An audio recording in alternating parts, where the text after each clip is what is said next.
Assalamualaikum warahmatullahi wabarakatuh. Shalom, salam sejahtera bagi kita semua. Perkenalkan nama saya Sulaiman Herlan Putra Waruwu dengan NIM 231010900059 dari program studi Teknik Kimia Universitas Pamulang. Di sini saya akan mempresentasikan hasil kerja praktek saya yang telah saya laksanakan di Pusat Riset Teknologi Roket (BRIN) dengan judul proses pembuatan propelan komposit dengan aditif bioplasticizer. Next. Nah, mengapa propelan itu penting? Apa sih itu propelan? Propelan merupakan sumber energi utama yang digunakan untuk menghasilkan gaya dorong pada roket. Jika sebuah mobil membutuhkan bensin untuk bisa bergerak, maka demikian juga roket membutuhkan propelan untuk menghasilkan gaya dorong pada roket. Salah satu jenis propelan yang banyak digunakan adalah propelan padat komposit karena memiliki kestabilan yang baik, mudah disimpan, dan proses manufakturnya relatif lebih sederhana dibanding propelan cair. Pada penelitian yang dilakukan, digunakan HTPB sebagai binder dengan penambahan palm oil sebagai bioplasticizer. Penambahan palm oil bertujuan untuk meningkatkan fleksibilitas material sekaligus menjadi alternatif bahan yang lebih ramah lingkungan. Oleh karena itu, perlu dilakukan pengujian karakteristik fisik untuk mengetahui kualitas propelan yang dihasilkan. Next. Adapun tujuan kerja praktik, tujuan umum mempelajari proses manufaktur propelan padat komposit, memahami fungsi komponen penyusun propelan, dan mengetahui metode pengujian kualitas propelan. Pada tujuan khusus, mempelajari proses pembuatan propelan dengan aditif palm oil dan menganalisis hasil uji densitas dan hardness propelan atau kekerasan. Next. Kita masuk pada profil instansi. Kerja praktik dilaksanakan di Pusat Riset Teknologi Roket yang berada di bawah Organisasi Riset Penerbangan dan Antariksa atau ORPA-BRIN. Unit ini memiliki fokus penelitian pada pengembangan teknologi roket nasional, mulai dari material propelan, motor roket, sistem propulsi, hingga pengujian performa roket. Selama kerja praktik, saya ditempatkan di lab AP yang melakukan manufaktur dan pengujian propelan padat komposit. Selanjutnya, adapun sejarah singkat dari Pusat Teknologi Roket. Sebelum menjadi bagian dari BRIN, penelitian teknologi roket di Indonesia dilaksanakan oleh LAPAN atau Lembaga Penerbangan dan Antariksa Nasional. LAPAN telah melakukan pengembangan berbagai jenis roket dan propelan sejak beberapa dekade yang lalu. Setelah pembentukan BRIN pada tahun 2021, seluruh kegiatan dan penelitian tersebut diintegrasikan ke dalam Organisasi Riset Penerbangan dan Antariksa. Dan saat ini, pengembangan propelan nasional dilakukan oleh Pusat Riset Teknologi Roket (ORPA-BRIN), termasuk penelitian yang menjadi lokasi kerja praktik saya. Next slide. Adapun visi dan misi dari Pusat Riset Teknologi Roket ini sendiri, visinya yakni mewujudkan pengembangan teknologi roket yang mandiri, andal, dan inovatif untuk mendukung kemajuan antariksa nasional. Misinya sendiri dalam penelitian dan pengembangan, melaksanakan riset rekayasa dan inovasi di bidang teknologi roket. Dalam penguasaan teknologi, meningkatkan penguasaan teknologi roket secara berkelanjutan, termasuk pengembangan material propelan atau bahan bakar roket padat seperti ATPB dan sistem kendali. Dalam penyediaan fasilitas uji, yakni memfasilitasi pengembangan dan pengujian terbang roket secara kolaboratif, seperti roket Erhan 420 seperti yang tertera di layar.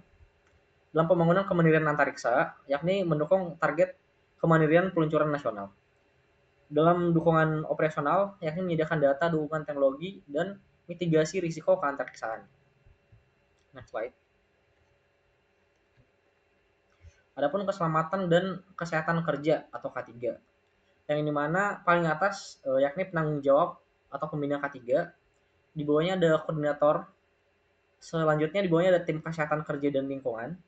Adapun tim tanggap darurat, tim pengelola bahan kimia dan limbah, dan patrol insiden investigator. Nah, penerapan K3 bertujuan untuk menciptakan lingkungan kerja yang aman, sehat, dan bebas dari potensi bahaya kerja. Pusat Riset Teknologi Roket memiliki tim K3 yang bertugas mengawasi, mengevaluasi, dan mengendalikan risiko di lingkungan kerja. Seluruh personel, termasuk mahasiswa kerja praktik, wajib mematuhi prosedur K3 dan menggunakan alat pelindung diri atau APD selama berada di laboratorium. Next slide. Adapun struktur organisasi Pusat Riset Teknologi Roket ini sendiri, mulai dari Kepala Pusat Riset Teknologi Roket atau KAPRTR, yakni memimpin dan mengawasi seluruh kegiatan penelitian. Di bawahnya ada tim engineer, yakni mengkoordinasikan pelaksanaan program riset, Dan di bawahnya ada kelompok riset sendiri, mulai dari dinamika roket dan kontrol, asulasi thermal dan material energetik, sistem propelan, propulsi maju, propulsi roket padat, sistem telemetri, dan struktur roket dan material. Terakhir ada sekretariat pemimpin untuk mendukung administrasi dan operasional penelitian. Next slide. Adapun pengolahan limbah. Pengolahan limbah di Pusat Riset Teknologi Roket dilakukan berdasarkan karakteristik, wujud fisik, dan tingkat bahayanya. Untuk limbah cair, seluruh limbah terlebih dahulu ditampung pada tangki penampungan khusus, kemudian diproses pengolahan dan pemurniannya dilakukan secara terpusat oleh tim pengelola limbah di kawasan Puspitek. Sementara itu, limbah padat dibedakan menjadi dua, ada limbah padat non B3 dan limbah padat B3. Yang dimana limbah padat non B3 ini dikelola menggunakan metode penimbunan atau landfill sesuai prosedur yang berlaku. Sedangkan untuk limbah padat B3 dikumpulkan dan disimpan sementara di tempat penyimpanan sementara atau TPS limbah B3. Selanjutnya diserahkan kepada pihak ketiga yang memiliki izin resmi untuk pengolahan limbah B3. Next slide. Sekarang kita akan masuk pada proses pembuatannya. Dan ini adalah formulasi bahan baku. Terbagi menjadi dua fase, ada fase cair dan fase padat. Yang dimana fase cair ini terdiri dari HTPB, PO, tepanol, dan TDI. HTPB atau hydroxyl terminat polybutadin ini sebagai pengikat polimer utama atau binder. Sedangkan PO atau palm oil sebagai bioplasticizer untuk menurunkan viskositas slari campuran. Dan tepanol sebagai agen pengikat antarmuka atau bonding agent fase padat cair. Sedangkan TDI atau toluene disocyanat sebagai foreign agent polimerisasi. Sedangkan fase padatnya terdiri dari AP halus 70 mikron, AP kasar 200 mikron, dan aluminium powder. Yang dimana AP halus ini atau amonium perklorat untuk kestabilan pembakaran laju konstan. Sedangkan AP kasarnya yakni untuk menjamin packing density padatan maksimal di dalam tabung cetak. Sedangkan untuk aluminium powder sendiri atau logam halus penambah energi termal pembakaran roket. Next slide. Selanjutnya ini adalah peralatan yang kita gunakan untuk membuat propelan. Ada tabung cetak, mandrel Star 7, ada zanaf, ada wadah dan spatula, ada neraca analitik, ada viskometer, ada beaker glass, ada Erlenmeyer, ada oven, ada vacuum casting, ada coring, ada kompresor dan spray nozzle, ada vacuum chamber dan mixer. Dan ini adalah alur proses pembuatan propelan padat komposit. Ada 10 tahapan di sini ya, mulai dari preparasi bahan baku sampai ke karakterisasi fisik. Kita mulai dari preparasi bahan baku dulu.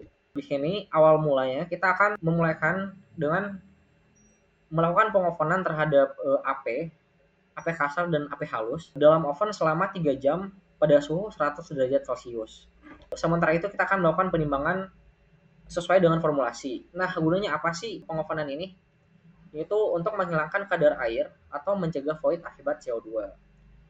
Nah, menunggu 3 jam pengovenan, kita akan melakukan premix 1 atau liquid ya. Seperti tadi, liquid ini terdiri dari HTPB, palm oil, dan tepanol ya. Kita akan melakukan pengadukan selama 15 menit dan digasing di vacuum chamber. Kita akan melakukan pengadukan sehingga homogen ya ketiga bahan ini. Selanjutnya, kita akan melakukan premix 2 atau solid. Premix 2 ini kita lakukan setelah pengovenan selesai, karena premix 2 ini terdiri dari AP halus dan AP kasar. Di mana AP halus dan AP kasar yang telah dioven tadi, kita akan homogenisasi atau kita akan campurkan selama 5 menit, dan setelah terhomogenisasi atau tercampur, kita akan menjadi dalam dua bagian, di mana ini berguna untuk tahapan mixing utama.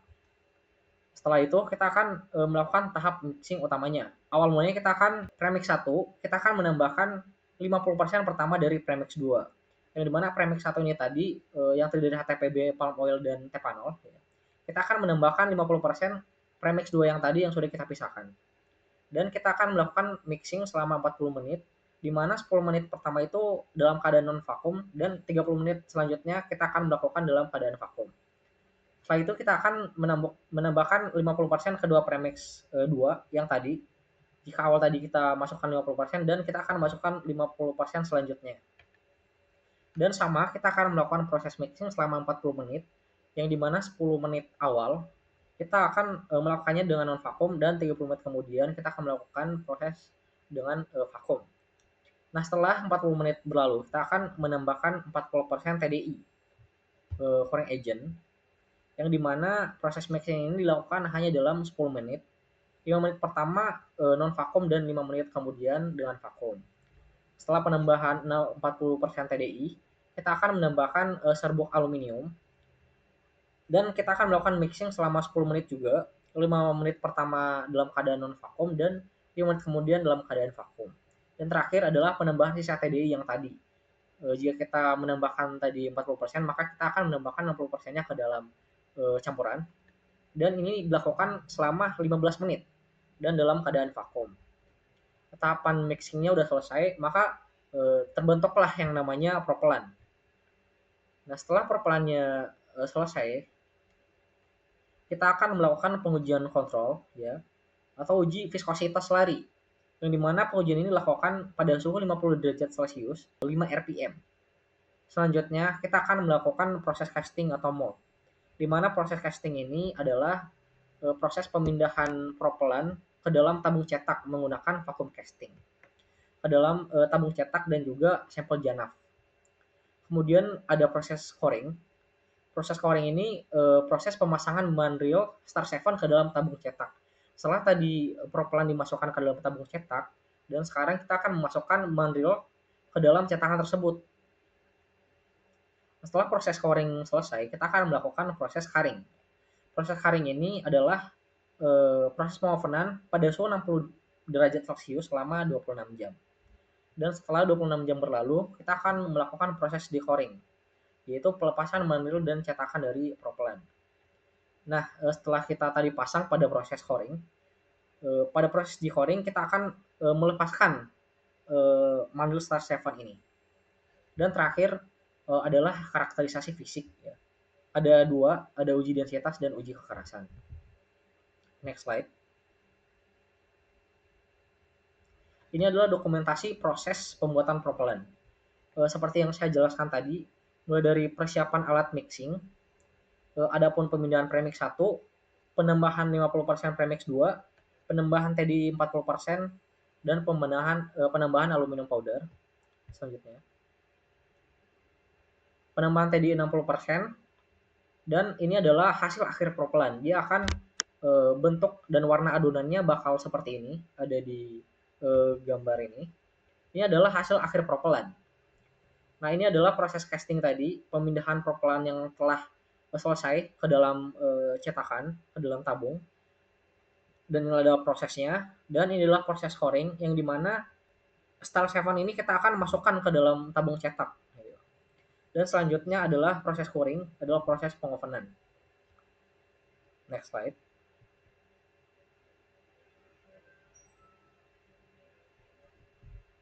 Kita masuk pada tugas khusus, yang dimana tugas khusus ini berfokus pada perhitungan densitas dan juga kekerasan pada sampel propelan. Next slide.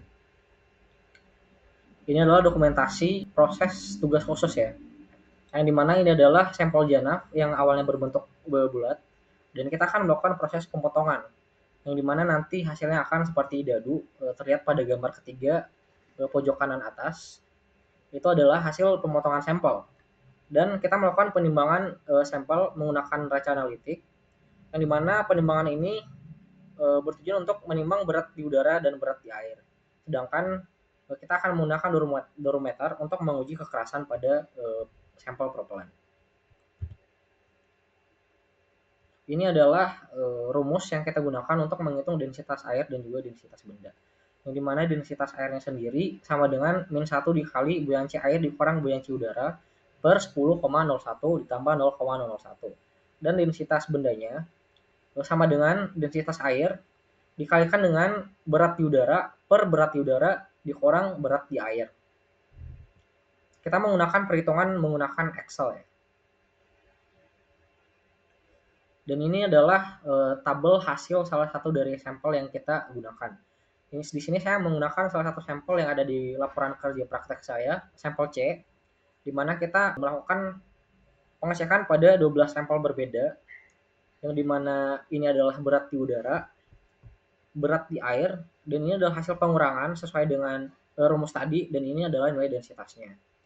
Kita mulai pada sampel pertama ya, di mana berat di udaranya kita dapat 1,26 gram, di airnya, berat di airnya kita dapatkan 1,47 gram, hasil pengurangannya kita dapat 0,78, dan densitasnya kita dapat 1,60. Dan ini adalah hasil densitas kedua sampel berbeda, dan kita mendapatkan nilai rata-rata sebesar 1,59. Dan ini adalah hasil paling optimal ya dibanding sampel yang lain. Nah, ini adalah perbandingan nilai densitas dari ketiga sampel yang saya sebutkan ya, yang ada di laporan praktek saya, kerja praktek. Ada sampel A, sampel B, dan sampel C. Pada suhu yang berbeda dan nilai densitasnya pun berbeda. Yang dimana pada sampel A kita dapat nilai rata-rata densitas 1,609 gram per mili, sampel B 1,584 gram per mili, dan sampel C 1,591 gram per mili. Yang dimana sampel C adalah sampel yang paling stabil ya, yang paling bagus di antara sampel yang lainnya. Selanjutnya ada hasil pengujian kekerasan atau hardness, di mana kita tadi menggunakan durometer untuk mengecek kekerasan pada sampel propelan. Saya ngambil salah satu percobaan juga ya di dalam di dalam laporan kerja praktik saya. Saya melakukan 3 kali percobaan pada sampel yang berbeda. Dan ini adalah percobaan ketiga pada suhu 60 derajat Celcius. Saya melakukan 9 kali pengecekan, yang dimana pada pengecekan pertama saya dapat 71,2 SOR-A. Selanjutnya dan terakhir saya mendapatkan nilai 72 SOR-A. Dan setelah kita menghitung, kita dapat nilai rata-rata sebesar 72,3 SOR-A, yang dimana sampel atau percobaan ketiga ini adalah hasil paling optimal atau paling stabil untuk kekerasan propelan.